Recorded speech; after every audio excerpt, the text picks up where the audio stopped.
Nos avisa nuestro señor director que ya está en contacto vía Skype con nosotros, quien fue propuesto para el Premio Nobel a la Paz. Él es un argentino, es médico y vive en Israel.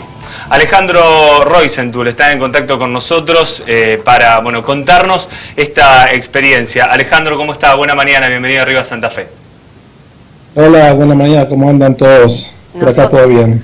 Bien, nosotros queriendo saber, obviamente, cómo tomó usted esta proposición para hacer el Premio Nobel a la Paz, y hoy que nos cuente cuál es el trabajo que ustedes realizan diariamente allí en este hospital de Israel. Bueno, el trabajo que hacemos acá en el hospital de Safed, del norte de Israel, es por supuesto un trabajo de hospital. Estamos en la frontera, entre la frontera del Líbano y de Siria, lo cual nos pone en una posición bastante especial, pero día a día atendemos a una población, unos 300.000 habitantes de toda la Alta Galilea, el lago de la Galilea, de las alturas del Golán. Por supuesto que hoy en día estamos tratando a los enfermos con el coronavirus, ¿no? Que eso es algo que en este momento nos afecta a todos. ¿Son muchos pacientes los que tienen por COVID allí en el hospital, doctor? Sí, tenemos bastantes, y el tema del COVID nos paralizó bastante el hospital, porque la atención de la gente con COVID significa que tiene que estar aislados. O sea, que por ejemplo, toda la parte, el área de niños, que es una área que la hicimos protegida contra misiles, porque en el 2006 fuimos atacados por grupos terroristas del Líbano, el hospital mismo. Entonces tuvimos que hacer un refugio y todo un hospital con un gran refugio por el tema de los misiles, y ese hospital hoy en día se está utilizando para atender a la gente con coronavirus, porque es un lugar que está totalmente aislado del hospital. Doctor, ¿y este tema del COVID ha hecho bajar un poco las hostilidades y la cantidad de ingresos por distintos atentados, por tiroteos? Sí, en realidad toda esta etapa que estamos viviendo acá y en el mundo poco cambió. La cantidad de gente que viene al hospital, la calidad de gente. Nosotros sabemos que mucha gente tal vez no está atendida por el tema del corona, porque están aislados, porque están más en las casas, y los hospitales están mucho más vacíos, y tal vez se están tratando a la gente un poco no en una forma óptima, ¿no? Todos los preparativos y todo lo que había antes del corona, de lo que era la parte también de atención de todo tipo de cirugías y atenciones, se llevaron a un lado y se dejaron de lado por el tema de la preparación del corona, ¿no?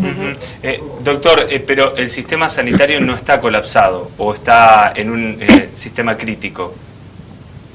No, no está colapsado. Estuvimos bastante cerca tal vez de estar con problemas, pero por eso se instituyó el nuevo cierre, el nuevo confinamiento, que se instituyó hace 3 semanas, para bajar la cantidad de enfermos diarios que había, que eran muchísimos.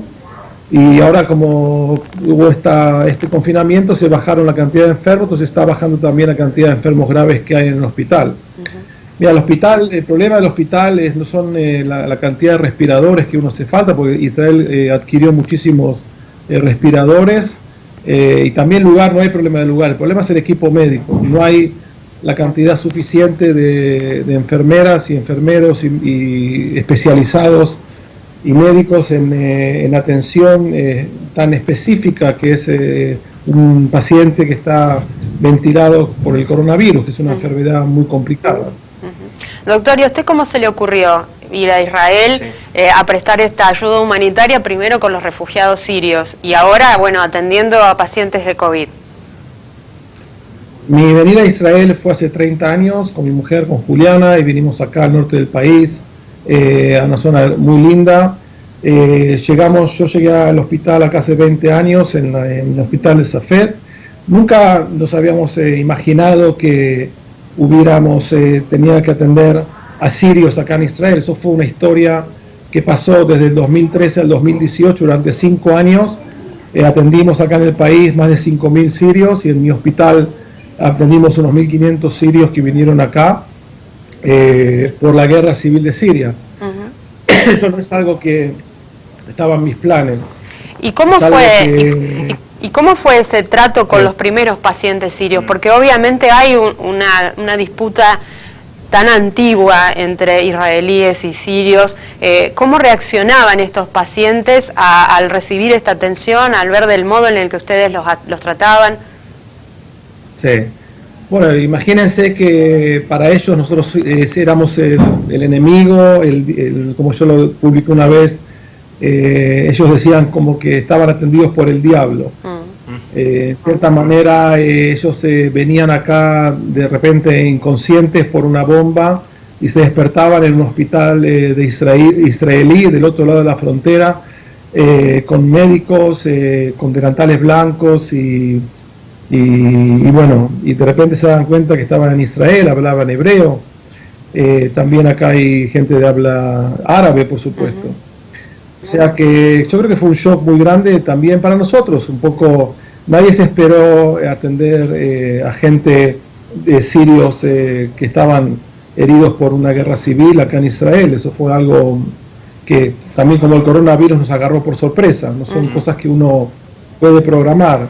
Pero yo creo que a veces, yo muchas veces me pregunté por qué había venido a Israel, por qué había dejado la comodidad de Sudamérica, de Argentina, de la familia, y de repente cuando estaba atendiendo a estos chicos sirios, estos heridos, de repente uno encuentra sentido a la vida, sentido a todo este viaje de mi vida de haber venido a Israel, de haber estado acá en ese momento. Eso fue una bendición de poder hacer eso.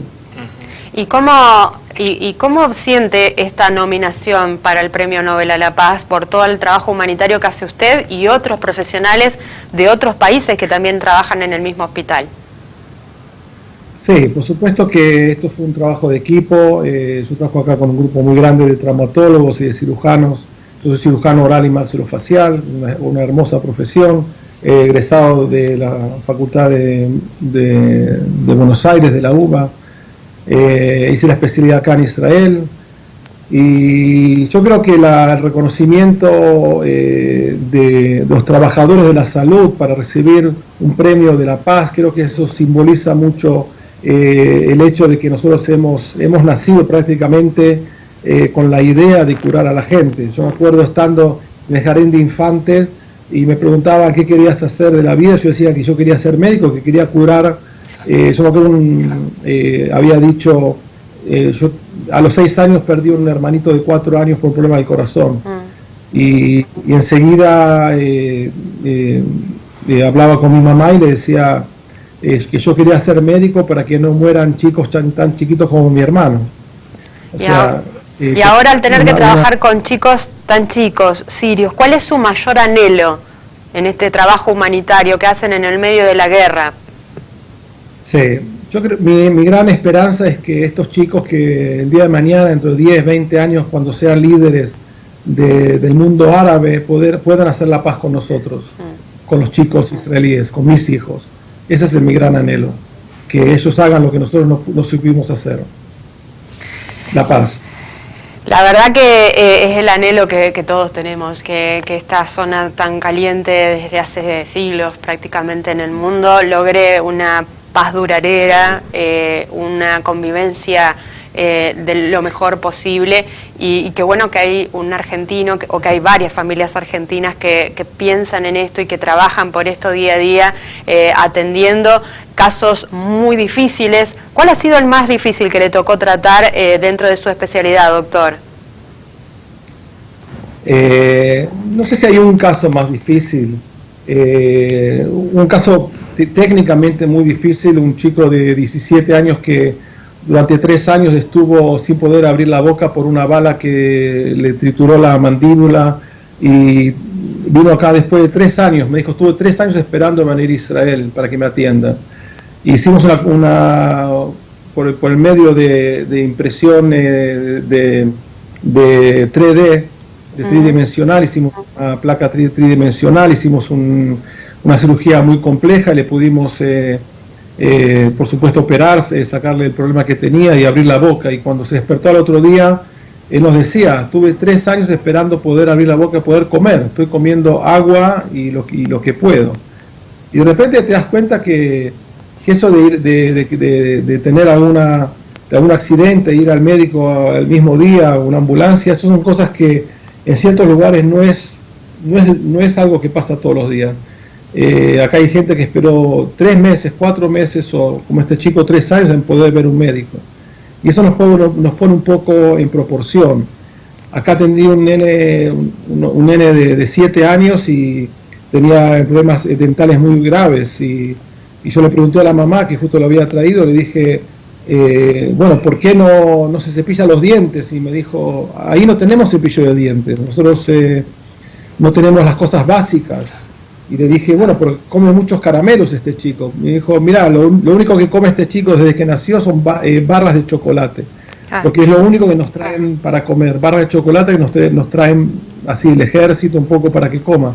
El chico se crió con barras de chocolate desde que nació. Doctor, realmente la realidad que le toca vivir a usted todos los días es durísima. Ojalá prospere esta candidatura, ojalá la paz llegue muy pronto a Israel y ojalá estas dos comunidades aprendan la importancia que tiene cuidarse unos a otros, como usted nos decía, y todos tomemos conciencia de lo importante que es o lo bueno que es tener un médico siempre cerca, que no nos pasa a todos, y por eso siempre la insistencia de cuidar al personal de salud, al personal sanitario, más en esta época de pandemia. Gracias, doctor, por este contacto y que tenga muy buena jornada. Bueno, un abrazo grande a todos. Estén sanos.